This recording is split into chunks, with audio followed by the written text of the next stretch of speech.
Well, welcome to the Christ-centered cosmic civilization, and what I want to do is spend a little bit of time exploring the relationship between science and theology, which we've been dancing around really with alchemy and chemistry, but I'd like to just pause and spend 2 or 3 episodes looking at that more closely. How religion, or really we mean theology, and science relate. Now, I looked into this very deeply, like 30 years ago or so. And I remember at the time I produced a paper called Relations Between an Elephant and a Concrete Mixer. And that title, unusual title, is taken from this essay by Mary Midgley in The Gospel and Contemporary Culture. In the second paragraph of that, she says, quote, "We are used to the idea that religion is logically insecure. And people who say this tend to have the unspoken feeling, why can't religion be more like science?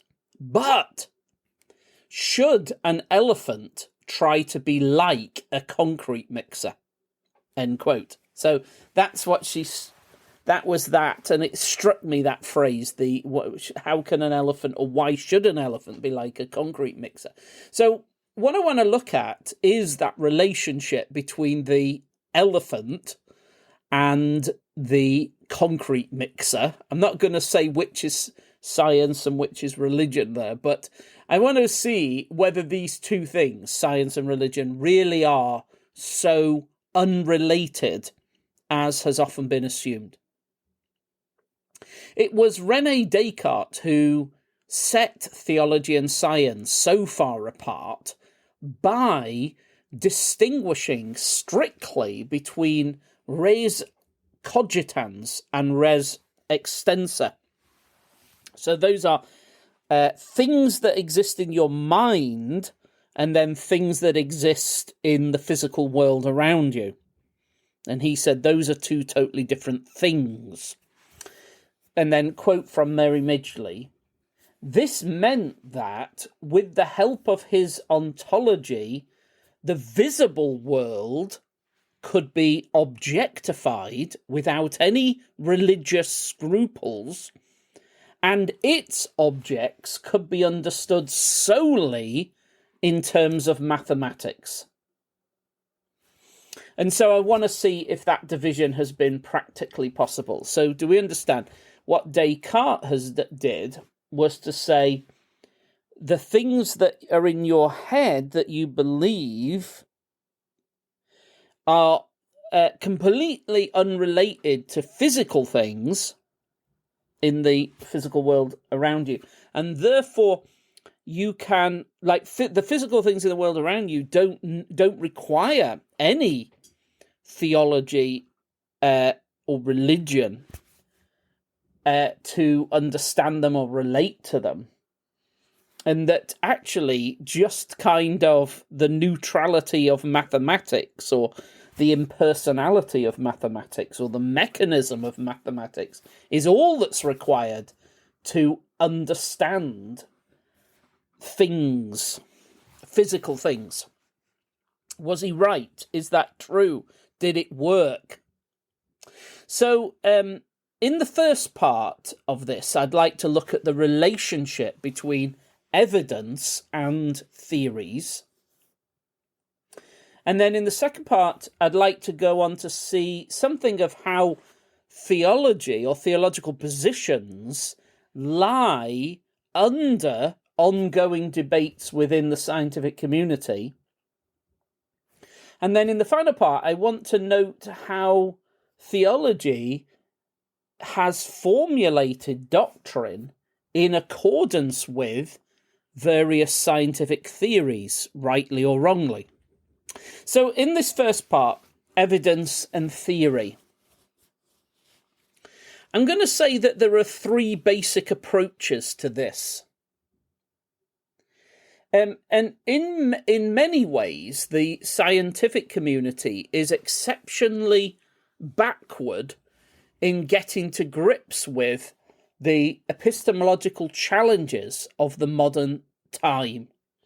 Old-style positivism can still be found in pockets, almost perfectly preserved, like some mammoth in an iceberg in faculties and journals of the scientific world, but not just there, but all across social media, YouTube, all sorts of things. We find this like a crazy, unreflective confidence in science to do kind of what Descartes imagined it could do. But the question of the value-free or autonomous character of science has been addressed by many philosophers of science, and I'm going to identify three basic approaches. But before I outline those three views, I think it might be helpful to note a distinction between what Helen Longino calls constitutive values and contextual values in science. So, constitutive values describe the goals of science and the rules for achieving those goals. And that is that's about how to do the scientific method in a way that's acceptable to the discipline.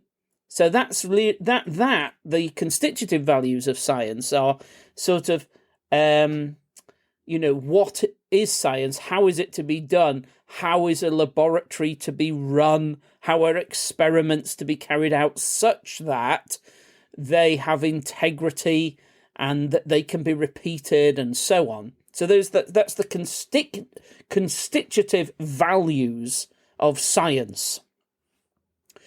But on the other hand, there are contextual values held by scientists. Contextual values describe the personal, social, cultural, ideological, or even theological preferences and circumstances held by a particular scientist or community of scientists or setting for scientists. And there is a question about what is the relationship between the constitutive values of science and the contextual values of the scientists. So one view is to acknowledge that there are numerous cases of contextual values influencing scientific reasoning, but that these are examples of bad science. So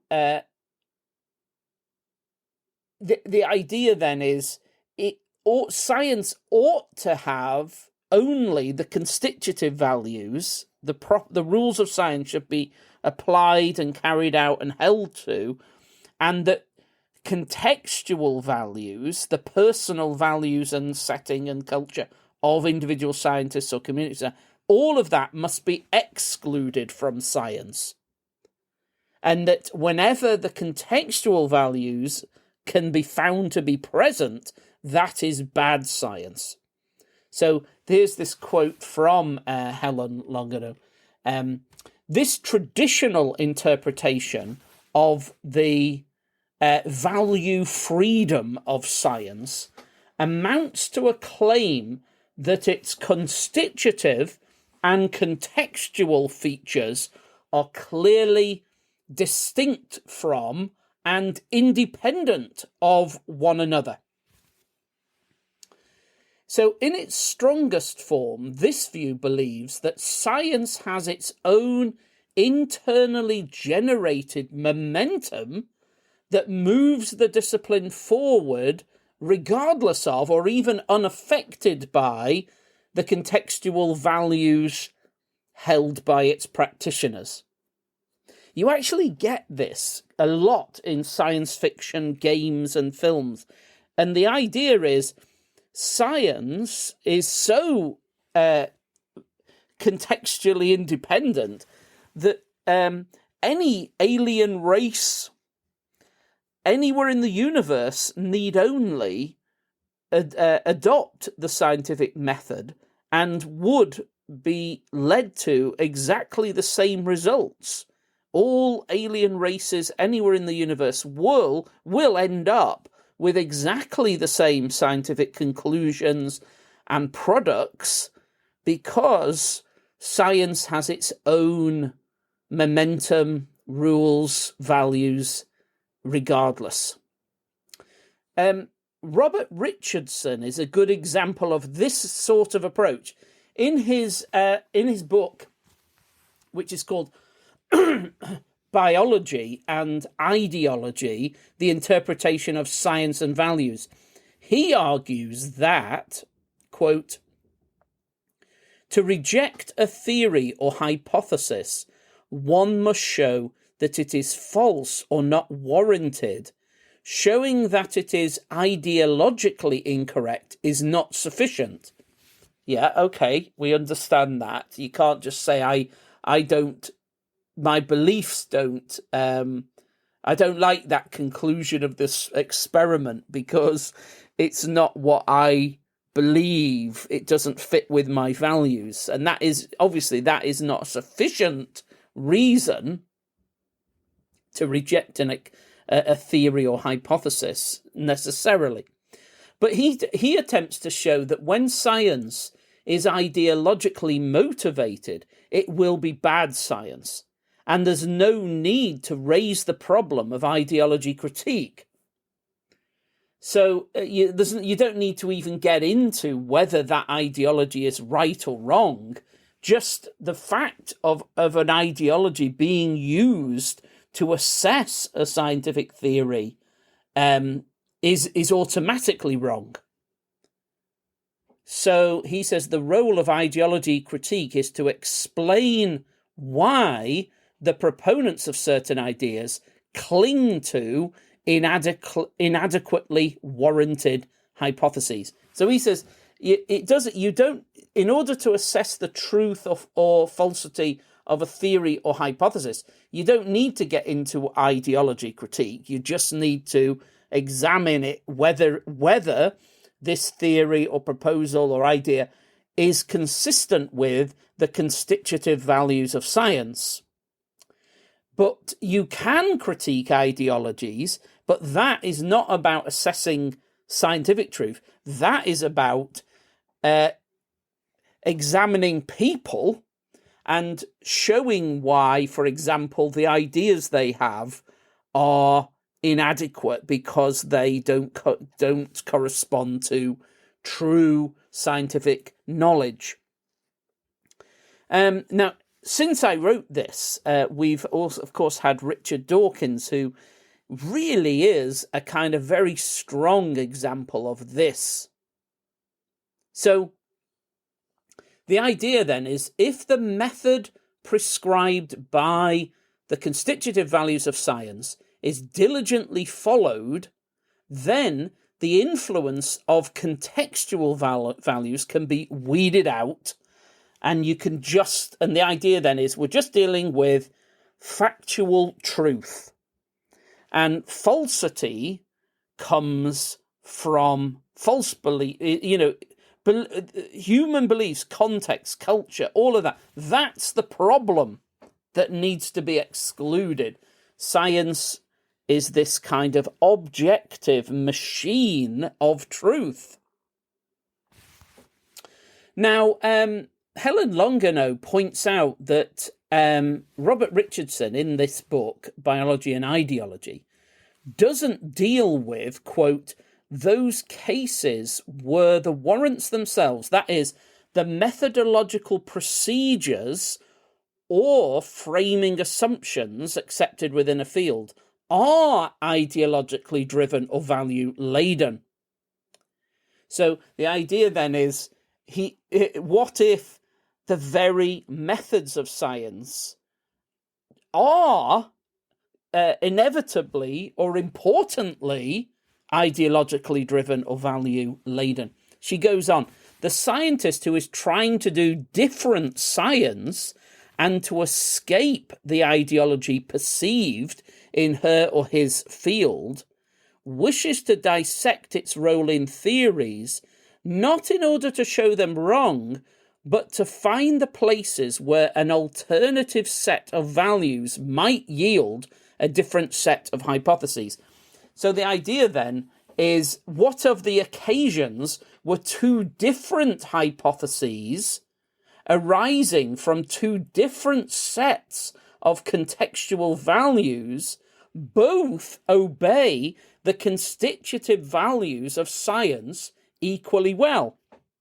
So can we imagine, like, all the constitutive values of science may be followed, and yet people coming from different contexts may get different theories, arrive at different conclusions, but they have followed all the constitutive values of science. What about those situations where there's like a perspective element to it, but all the rules are followed and science is rigorously performed?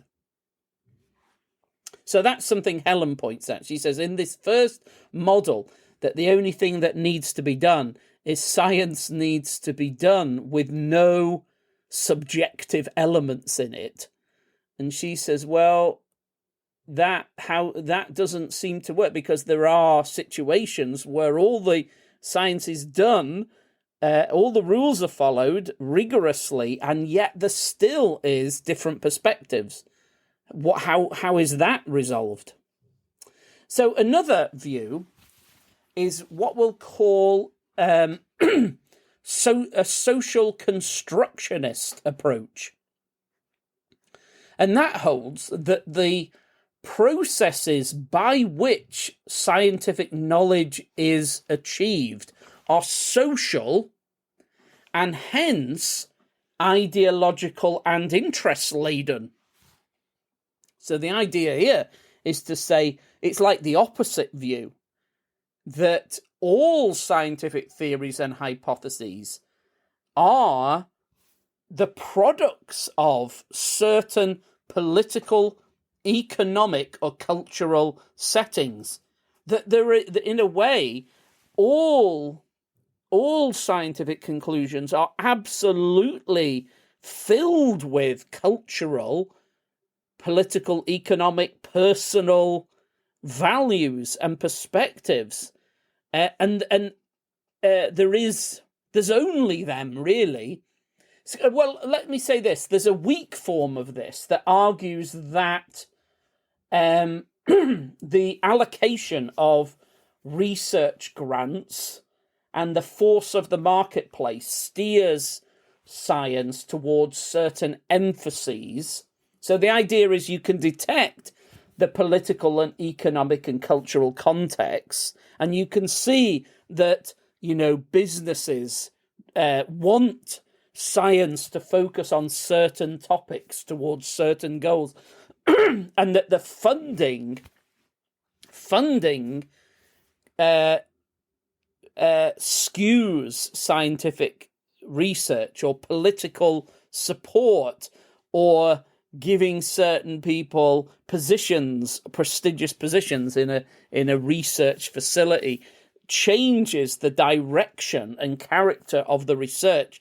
And that's all the way through it. So that's a weak way of seeing. So weak in the sense that it's almost saying it's possible that it isn't always that you could sort of minimize the harm of the social context of it, by paying attention to how the market or money or politics and so on is influencing it. But there's a stronger form of this social constructionist view, and that argues, firstly, that there is no transcendent or context-independent criterion of rational justification that renders some beliefs or hypotheses more credible than others.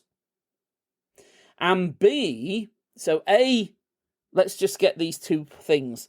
So the first part of this strong social constructionist view, because that weaker view is trying to say we can see that there is a way of doing science that isn't influenced by economics and politics and social status and personal ambition and things like that, and that we should try to make that happen.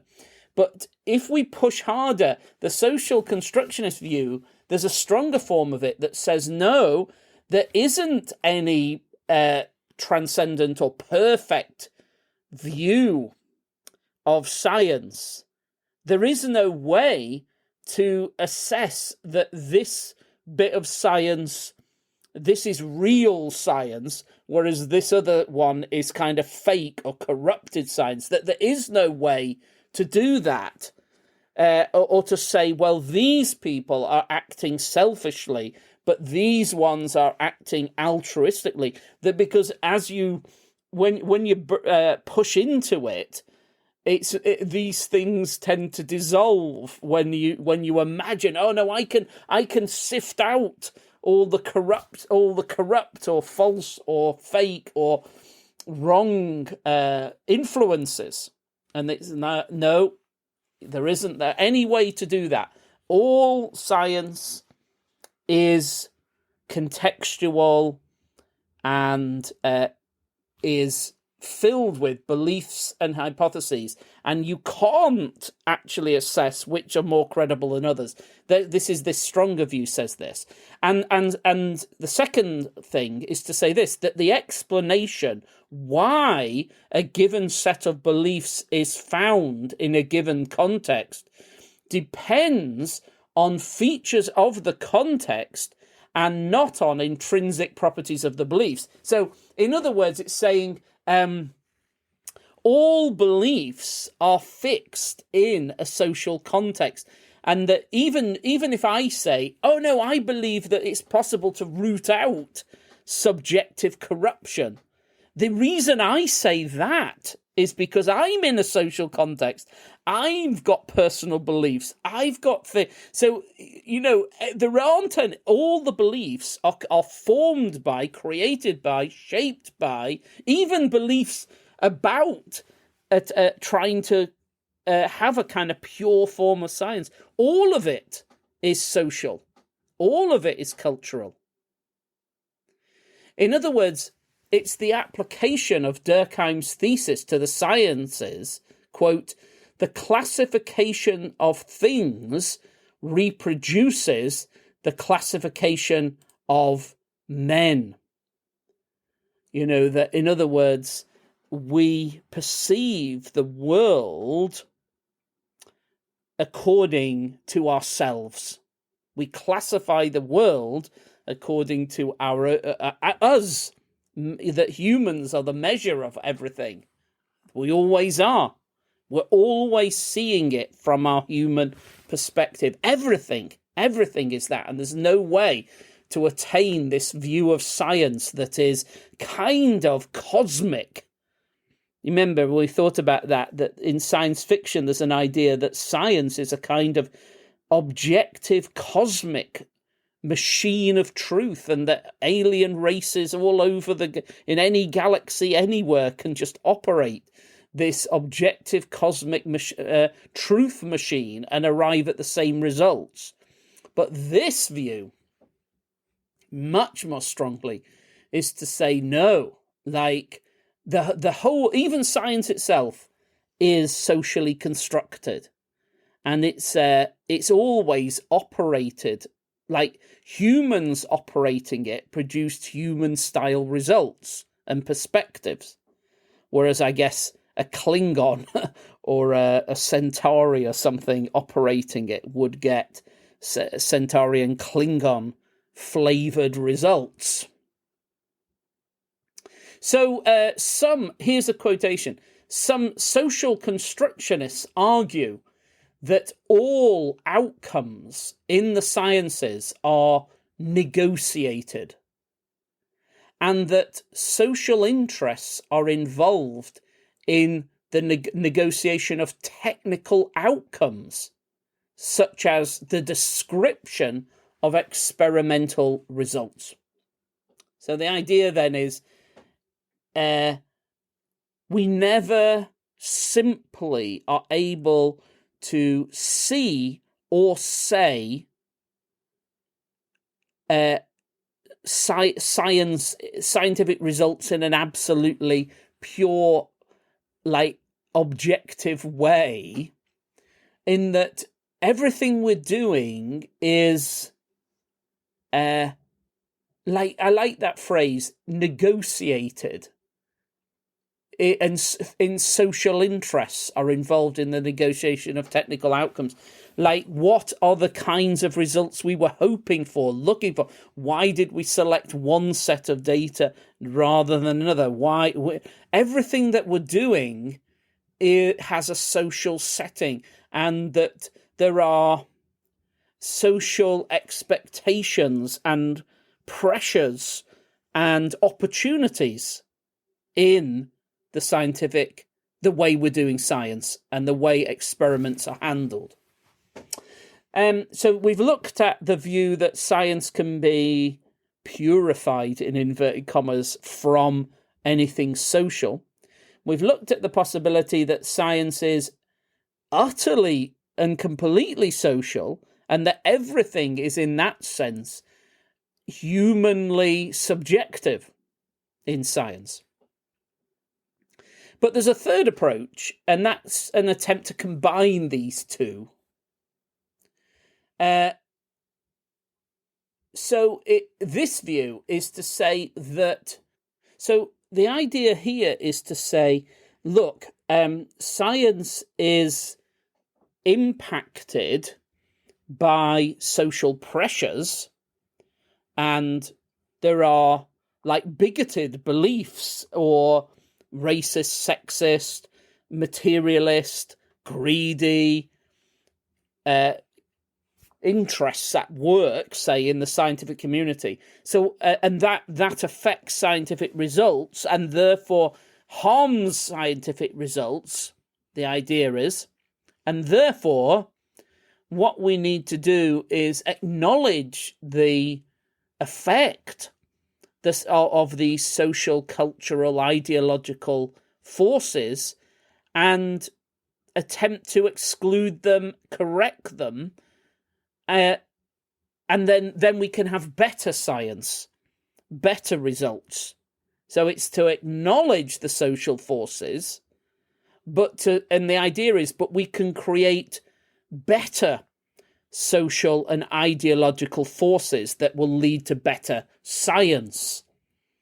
So this is an attempt to kind of combine them and say, yeah, there is an ideal, but the ideal isn't completely free of a social setting. You just have to get the right social setting to produce the best science. But in a way, is that feasible to have it both ways, in a sense? See, either science is context dependent, in which case the new scientific community formed by this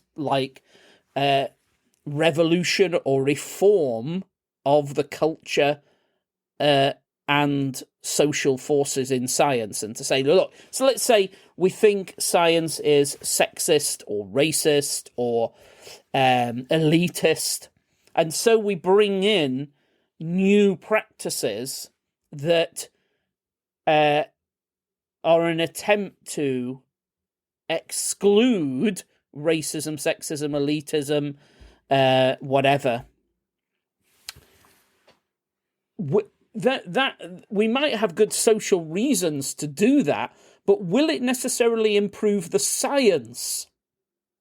It might be a different kind of science or a different kind of scientific community, but does it improve the actual science to do that? That's a much more complicated thing. Or so if it is socially produced, but let's think of it the other way. Say if science is controlled only by constitutive values, in which case an inclusive, say, policy or a reform of the social conditions of science and scientific education and so on, it might be socially and politically desirable, but how will that affect the kind of science done? So it's not totally like the idea of combining these two things and saying, yes, science is socially contextual, but what we need to do is produce a better social context to produce better science. You might say, yeah, okay, but what kind of society will actually produce better science? It might be a better society, better political circumstance, better beliefs for human flourishing or something. But will it be better science just because the people doing it are, say, more socially compassionate? Does that produce better science? And that's the complicated thing. Does it produce better science? Well, we're going to get we have quite strong convictions about all that as we explore in this podcast. But that's where we are. So let's leave it. I think that's probably enough for this first go at getting into some of these issues. And next time, in the next podcast, well, let's look more at evidence and theory.